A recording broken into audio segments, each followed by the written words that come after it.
Hi, ഇന്നത്തെ നമ്മുടെ യാത്ര തഞ്ചാവൂരിലേക്കാണ്. അവിടെ നിന്ന് ഗംഗൈകൊണ്ട ചോളപുരം. നമ്മുടെ ട്രെയിൻ വന്നു. കൊട്ടാരക്കരയിൽ നിന്നാണ് നമ്മൾ പോകുന്നത്.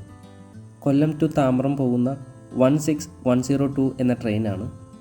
ഇതിന് തഞ്ചാവൂർ സ്റ്റോപ്പില്ല കേട്ടോ. അതുകൊണ്ട് തന്നെ നമ്മൾ ഇറങ്ങുന്നത് തൃച്ചിയിലാണ്, തിരുച്ചിറപ്പള്ളി. അവിടെ നിന്ന് നമ്മൾ വേറെ ട്രെയിൻ ബുക്ക് ചെയ്തിട്ടുണ്ട്. അപ്പോൾ നമുക്ക് പോവാം.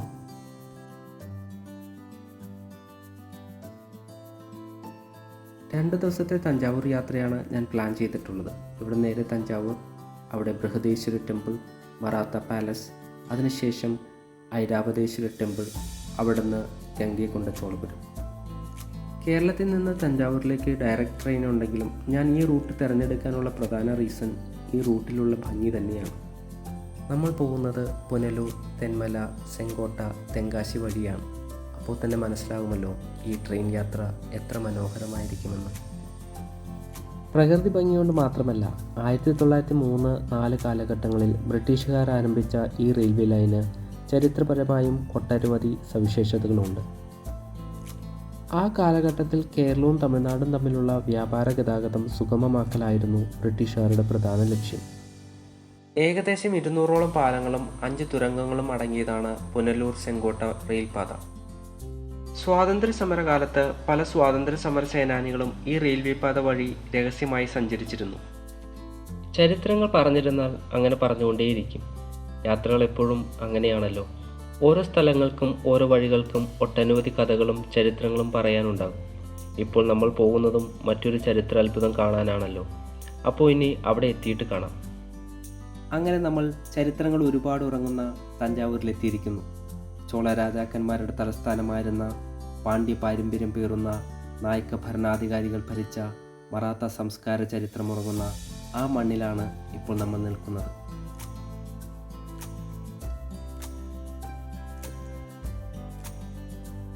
റെയിൽവേ സ്റ്റേഷനിൽ നിന്ന് 1.3 കിലോമീറ്റർ മാത്രമാണ് തഞ്ചാവൂർ ഓൾഡ് ബസ് സ്റ്റാൻഡിലേക്കുള്ളത്. അവിടെ നിന്ന് നടക്കാവുന്ന ദൂരം മാത്രമേ ഉള്ളൂ ബൃഹദേശ്വര ടെമ്പിളിലേക്ക്, ഏകദേശം 850 മീറ്റർ. റെയിൽവേ സ്റ്റേഷനിൽ നിന്ന് ബസ്സോ അല്ലെങ്കിൽ ഷെയർ ഓട്ടോ ആയിരിക്കും ഇവിടെ എത്തിച്ചേരാൻ നല്ലത്. സാധാരണ ഒരു ഓട്ടോ വിളിച്ചാൽ അവർക്ക് 100 രൂപ താഴെ ഒരു സംഖ്യ പറയാൻ അറിയില്ല. ഒരു പ്രത്യേക കാര്യം എടുത്തു പറയേണ്ടത് എന്തെന്നാൽ, നിങ്ങളൊരു സാധാരണ ഓട്ടോയാണ് വിളിക്കുന്നതെങ്കിൽ ആദ്യമേ റേറ്റ് ചോദിച്ച് നിശ്ചയിക്കുന്നതായിരിക്കും നല്ലത്. അങ്ങനെ നമ്മൾ ആ വിസ്മയ നിർമ്മിതിയുടെ മുന്നിലെത്തിയിരിക്കുന്നു. സഹസ്രാബ്ദങ്ങൾ അതിജീവിച്ച, ഇന്നും ലോകത്തെ മുഴുവനും അത്ഭുതപ്പെടുത്തിക്കൊണ്ടിരിക്കുന്ന, യുനെസ്കോയുടെ പൈതൃക പട്ടികയിൽ പേര് ചേർക്കപ്പെട്ട ബൃഹദേശ്വര ടെമ്പിൾ, അഥവാ തഞ്ചാവൂരിൻ്റെ ബിഗ് ടെമ്പിൾ.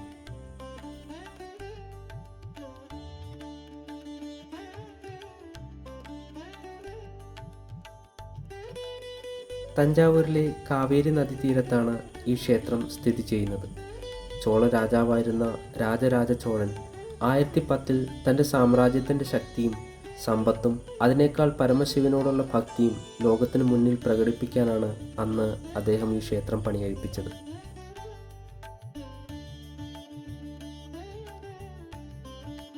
ഗ്രാനൈറ്റ് കല്ലുകൾ കൊണ്ട് മാത്രമാണ് ഈ ക്ഷേത്രം നിർമ്മിച്ചിരിക്കുന്നത്. അത്ഭുതം എന്തെന്നാൽ, തഞ്ചാവൂരിനടുത്തൊന്നും ഗ്രാനൈറ്റ് ഖനികൾ ഒന്നും തന്നെ ഇല്ല. ആർക്കിയോളജിസ്റ്റുകൾ പറയുന്ന പ്രകാരം 50 മുതൽ 60 കിലോമീറ്റർ ദൂരത്തു നിന്നാണ് ഈ ഗ്രാനൈറ്റ് കല്ലുകൾ കൊണ്ടുവന്നിട്ടുള്ളത്. മാത്രമല്ല, ക്ഷേത്രത്തിലെ വിശാലമായ ഗോപുരത്തിന് 216 അടി ഉയരമുണ്ട്. ലോകത്തിലെ തന്നെ ഏറ്റവും ഉയരം കൂടിയ ക്ഷേത്ര ഗോപുരങ്ങളിൽ ഒന്നാണിത്. ക്ഷേത്രത്തിന് മുകളിൽ സ്ഥാപിച്ചിരിക്കുന്ന ഈ കുംഭത്തിന് ഏകദേശം 80 ടൺ ഭാരമുണ്ട്. അതും ഒറ്റക്കല്ലിൽ തീർത്തതാണ്. 6 കിലോമീറ്റർ നീളമുള്ള ഒരു വലിയ പാളം നിർമ്മിച്ചാണ് ആ കല്ല് മുകളിലെത്തിച്ചത്. യന്ത്രങ്ങളുടെ സഹായം ഒന്നും തന്നെ ഇല്ലാതിരുന്നൊരു കാലത്ത് ഇത്രയും ഭാരമുള്ളൊരു കല്ല് 216 അടി ഉയരത്തിൽ എത്തിച്ച ഒറ്റ കാര്യം മാത്രം മതി ചോളരുടെ എഞ്ചിനീയറിംഗ് വൈഭവം മനസ്സിലാക്കാൻ.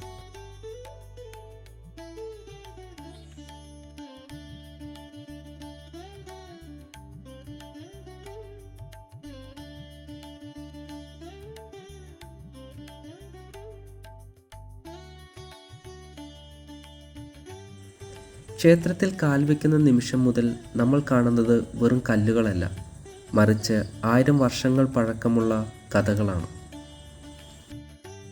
ജീവിതത്തിൽ ഏതൊരു മനുഷ്യനും കണ്ടിരിക്കേണ്ട ഒരു അത്ഭുത നിർമ്മിതി തന്നെയാണ് ബൃഹദേശ്വര ക്ഷേത്രം. അത് വാക്കുകൾ കൊണ്ട് വർണ്ണിക്കാനാവുന്നതല്ല. ഇത് കാഴ്ചയുടെ ഒരു മായാലോകം തന്നെയാണ്. അകത്ത് പൂജ നടക്കുന്നതിനാൽ ഞാൻ ക്യാമറയുമായി പ്രവേശിക്കുന്നില്ല.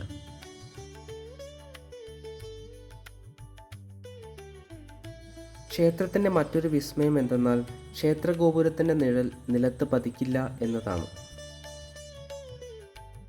ബൃഹദേശ്വര ക്ഷേത്രം നിത്യാരാധന നടക്കുന്നൊരു ക്ഷേത്രം എന്നതിനേക്കാൾ ഉപരി ചോള സാമ്രാജ്യത്തിൻ്റെ മഹത്വത്തിൻ്റെയും തമിഴ് സംസ്കാരത്തിൻ്റെയും ഭാരതീയ ശില്പകലാ മികവിൻ്റെയും ഉത്തമ സാക്ഷ്യമാണ്. ക്ഷേത്രത്തിലേക്ക് രാവിലെ 6 മുതൽ രാത്രി 8:30 വരെയാണ് പ്രവേശന സമയം. ദർശന സമയം രാവിലെ 6 മുതൽ ഉച്ചയ്ക്ക് 12:30 വരെയും വൈകിട്ട് 4 മണി മുതൽ രാത്രി 8:30 വരെയുമാണ്. പകൽ സമയം മാത്രമല്ല, ക്ഷേത്രത്തിൻ്റെ രാത്രികാല കാഴ്ചയും അവിസ്മരണീയമാണ്.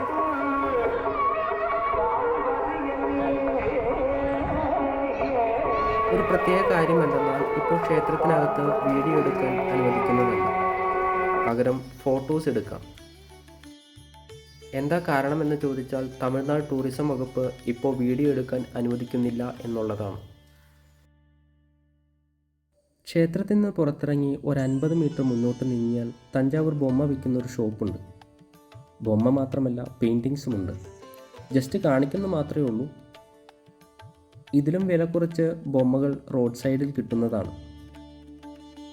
കണ്ടപ്പോൾ ജസ്റ്റ് നിങ്ങളെ ഒന്ന് കാണിക്കുന്നു എന്ന് മാത്രമേ ഉള്ളൂ. 300 രൂപ മുതലാണ് ഇവിടുത്തെ സ്റ്റാർട്ടിംഗ് പ്രൈസ്. കുറച്ച് ബാർഗെയിൻ ചെയ്താൽ ഒരല്പം കുറച്ച് കിട്ടും. പക്ഷേ റോഡ് സൈഡിൽ ഇതിലും നല്ലത്, ഇതിലും വില കുറച്ച് കിട്ടും. ഞാനതാണ് കൂടുതൽ സജസ്റ്റ് ചെയ്യുക.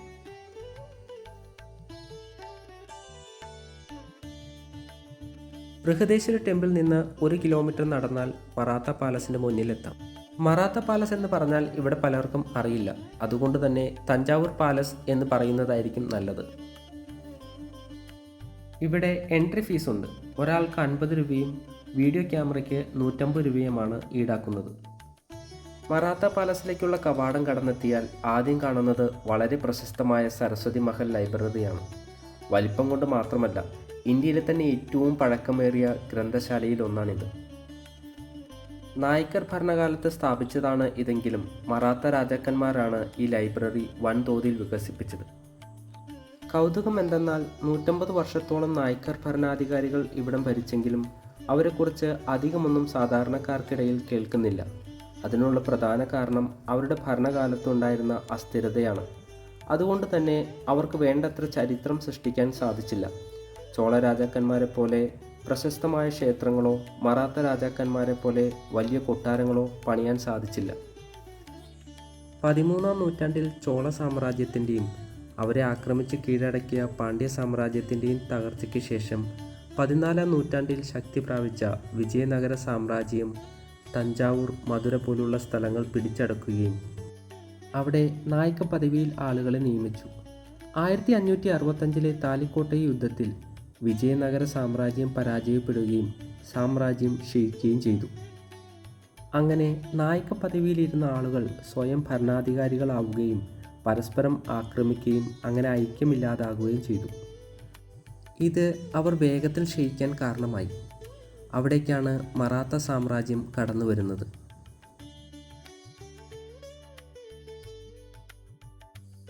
ഇത് പാലസിനോട് ചേർന്നുള്ള മ്യൂസിയമാണ്. മറാത്ത ഭരണകാലത്ത് അവർ ഉപയോഗിച്ചിരുന്ന വസ്തുക്കളാണ് ഇവിടെ പ്രദർശിപ്പിച്ചിട്ടുള്ളത്.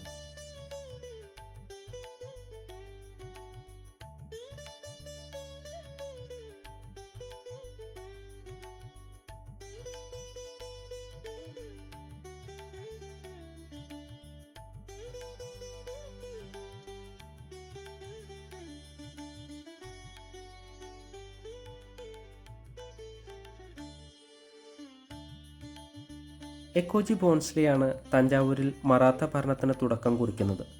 1670-കളിൽ മധുര നായക്കായിരുന്ന ചൊക്കനാഥ നായക്കൻ തൻ്റെ എതിരാളിയെ തോൽപ്പിക്കാൻ ബിജാപൂർ സുൽത്താൻ്റെ ജനറലും ഛത്രപതി ശിവജിയുടെ അർദ്ധ സഹോദരനുമായിരുന്ന എക്കോജിയെ സമീപിച്ചു. എന്നാൽ നായ്ക്കർ തമ്മിലുള്ള അസ്ഥിരതയും കലഹങ്ങളും പ്രയോജനപ്പെടുത്തി അദ്ദേഹം നായക ഭരണത്തെ ഇല്ലാതാക്കി 1676 മറാത്ത ഭരണത്തിന് തുടക്കം കുറിച്ചു.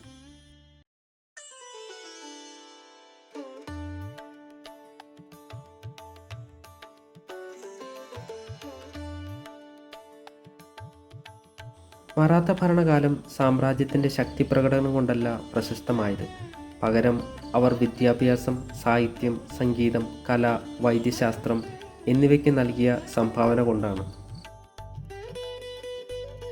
നിങ്ങൾ ചരിത്രത്തെയും സംസ്കാരത്തെയും ഇഷ്ടപ്പെടുന്ന ഒരാളാണെങ്കിൽ തീർച്ചയായും കണ്ടിരിക്കേണ്ട ഒരിടം തന്നെയാണിത്. പലരും ഇവിടെ ഒന്നും കാണാനില്ല എന്ന് പറഞ്ഞു പോകുന്നത് കണ്ടിട്ടുണ്ട്. പക്ഷേ എന്തുകൊണ്ടാണെന്നറിയില്ല. എന്നാൽ എനിക്കിവിടെ നിൽക്കുമ്പോൾ ഈ നാടിൻ്റെ സംസ്കാരവും ചരിത്രവും കൺമുമ്പിൽ തെളിഞ്ഞു വരുന്നു. നൂറ്റാണ്ടുകൾക്ക് മുമ്പ് ഉണ്ടായിരുന്ന നാട്ടുരാജ്യങ്ങളും അവരുടെ നാൾവഴികളും എല്ലാം നമ്മളെ അതിശയിപ്പിക്കും. കൊട്ടാരത്തോട് ചേർന്നുള്ള ദർബാർ ഹാളിൽ റിനോവേഷൻ നടക്കുന്നതിനാൽ സന്ദർശനാനുമതിയില്ല. അല്ലെങ്കിൽ നമുക്ക് അവിടെയും കൂടെ കണ്ടിട്ട് വരാമായിരുന്നു. ഇവിടെ നിന്നിറങ്ങി കുറച്ച് നടന്നാൽ കൊട്ടാരത്തിന് മുന്നിലെത്താം.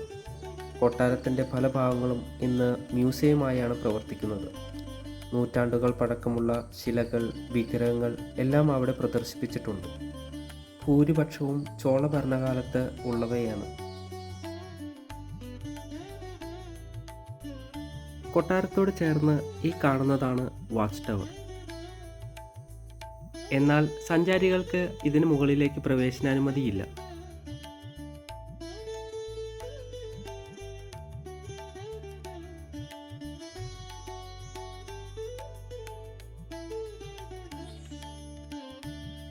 കൊട്ടാരത്തിലെ ആർട്ട് ഗാലറിയിലേക്ക് എത്തിയാൽ നമുക്ക് കാണാൻ കഴിയുന്നത് 11-ാം നൂറ്റാണ്ട് മുതലുള്ള ശില്പങ്ങളാണ്. എടുത്തു പറയേണ്ട ഒരു കാര്യം എന്തെന്നാൽ തമിഴ്നാട് ടൂറിസം വകുപ്പ് ഇവിടെയുള്ള ശില്പങ്ങളെല്ലാം സൂക്ഷ്മതയോടും അതിലുപരി മനോഹരവുമായി സൂക്ഷിച്ചിട്ടുണ്ട്.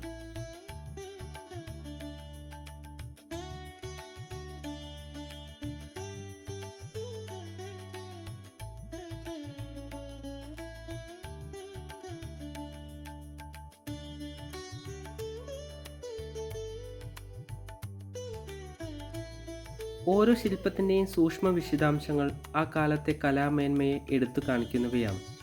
മാത്രവുമല്ല, ആ കാലഘട്ടത്തിൽ കലയ്ക്ക് എത്രമാത്രം പ്രാധാന്യം കൊടുത്തിരുന്നുവെന്ന് നമുക്ക് ഇതിലൂടെ മനസ്സിലാക്കാം. കൊട്ടാരത്തിൻ്റെ നടുമുറ്റം അതിമനോഹരമാണ്. 16-ാം നൂറ്റാണ്ടിൽ നായ്ക്കർ ഭരണാധികാരികൾ പണികഴിപ്പിച്ച കൊട്ടാരം പിന്നീട് മറാത്ത രാജാക്കന്മാർ വികസിപ്പിച്ചെടുക്കുകയായിരുന്നു. അതിനാൽ തന്നെ മറാത്തരുടെ രാജസ്ഥാൻ സ്വാധീനം മാത്രമല്ല, ദ്രാവിഡ ഇസ്ലാമിക വാസ്തുകല കൂടി ചേർന്നതാണ് ഈ കൊട്ടാരം.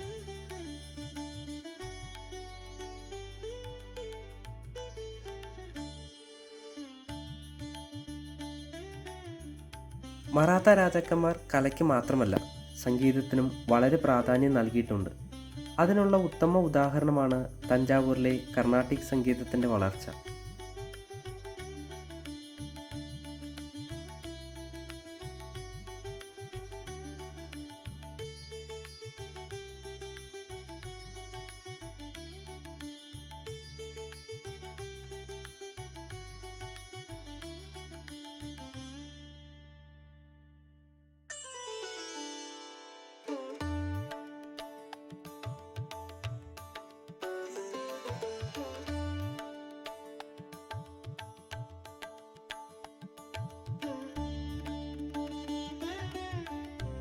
മറാഠ ഭരണാധികാരികളിൽ ഏറ്റവും പ്രശസ്തമായ രാജാവായിരുന്നു സർഫോജി രണ്ടാമൻ.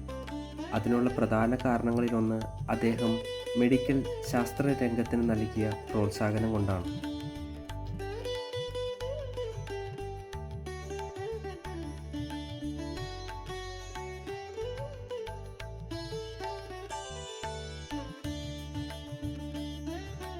ഈ കാണുന്ന അദ്ദേഹത്തിൻ്റെ പ്രതിമ വെളുത്ത മാർബിൾ കല്ലിൽ 1830കളിൽ യൂറോപ്യൻ ശില്പികൾ നിർമ്മിച്ചതാണെന്നാണ് പറയപ്പെടുന്നത്.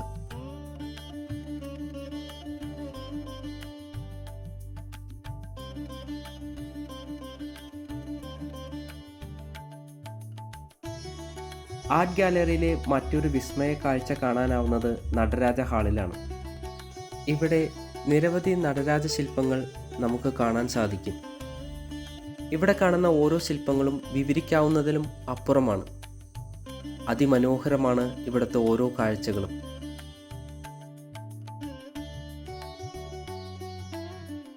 ഇവിടെ പ്രദർശിപ്പിച്ചിരിക്കുന്ന ഓരോ നടരാജ ശില്പങ്ങളും ചോള സാമ്രാജ്യകാലത്ത് നിർമ്മിച്ചവയാണ്, അതായത് 11-ാം നൂറ്റാണ്ട് മുതലുള്ളവ. ശിവൻ എന്ന ദൈവസങ്കല്പത്തിന് ചോളന്മാർ എത്രമാത്രം പ്രാധാന്യം കൊടുത്തിരുന്നുവെന്ന് ഈ കാഴ്ചയിൽ നിന്ന് നമുക്ക് മനസ്സിലാക്കാവുന്നതാണ്.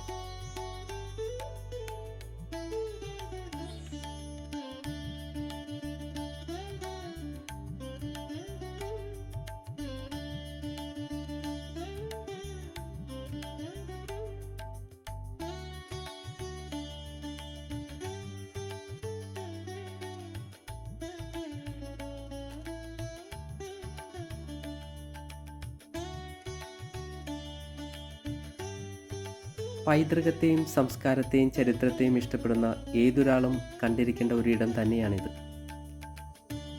കേരളത്തിൽ നിന്ന് ഒറ്റ ദിവസം കൊണ്ട് ഇവിടെയെല്ലാം സന്ദർശിച്ച് തിരിച്ചു പോകാവുന്നതാണ്. എന്നാൽ പലരും ബൃഹദേശ്വര ക്ഷേത്രത്തിന് മാത്രമാണ് പ്രാധാന്യം നൽകാറുള്ളത്.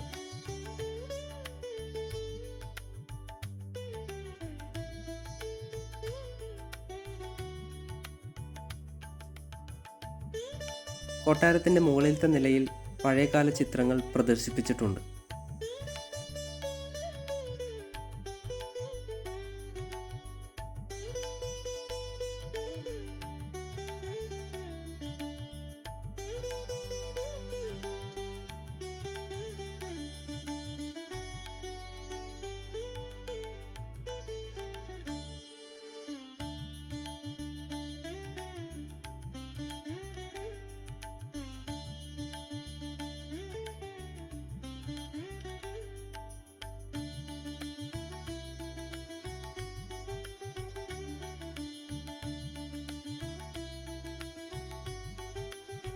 ഈ കാണുന്നത് 1955-ൽ കരക്കടിഞ്ഞ ബലിയിൻ വെയിലിൻ്റെ അസ്ഥികൂടമാണ്.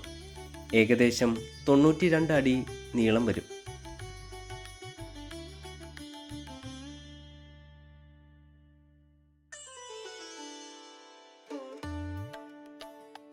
അങ്ങനെ നമ്മുടെ തഞ്ചാവൂർ യാത്ര ഇവിടെ അവസാനിക്കുകയാണ്. ഇനി നമ്മൾ പോകുന്നത് ഗംഗൈകൊണ്ട ചോളപുരത്തേക്കാണ്. അപ്പോൾ അവിടുത്തെ വിശേഷവുമായി നമുക്ക് അടുത്ത വീഡിയോയിൽ വേഗം കാണാം. ബൈ.